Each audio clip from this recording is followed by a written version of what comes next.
அந்த அழகிய பசுமையான காட்டில் யானை, மான், குரங்கு, முயல், கிளி போன்ற விலங்குகள் ஒற்றுமையாக வசித்து வந்தன.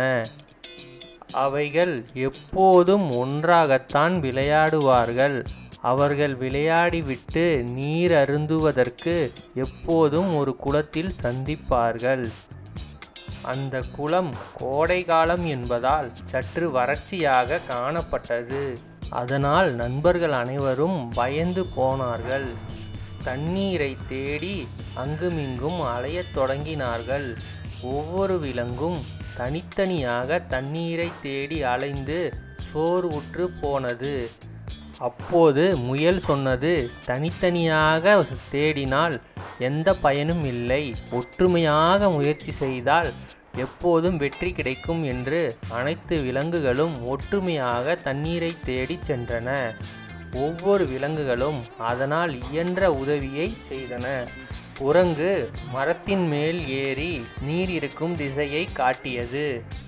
மான் தனக்கு அறிந்த வழியை முயலுக்கு சொன்னது. யானை பெரிய பெரிய கற்களை நகர்த்தி ஆறுகளையும் நீரூற்றுகளையும் குளத்துடன் இணைத்தது.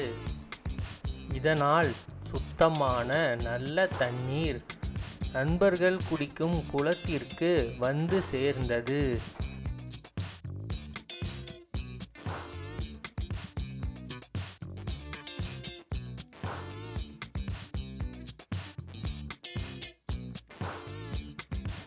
தூய்மையான நீர் குளம் முழுவதும் நிறைந்ததால் காடு மீண்டும் பசுமையாக மாறியது.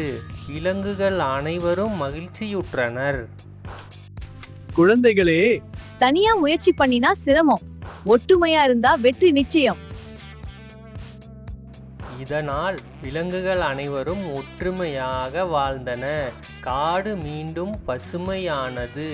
இந்த கோடை காலத்தை நீருடன் விலங்குகள் மகிழ்ச்சியாக வாழும். எல்லா குட்டீஸும் ஒற்றுமையா இருங்க. தொடர்ந்து இது போன்ற வீடியோக்களை பார்க்க சேனலை சப்ஸ்கிரைப் செய்யுங்கள்.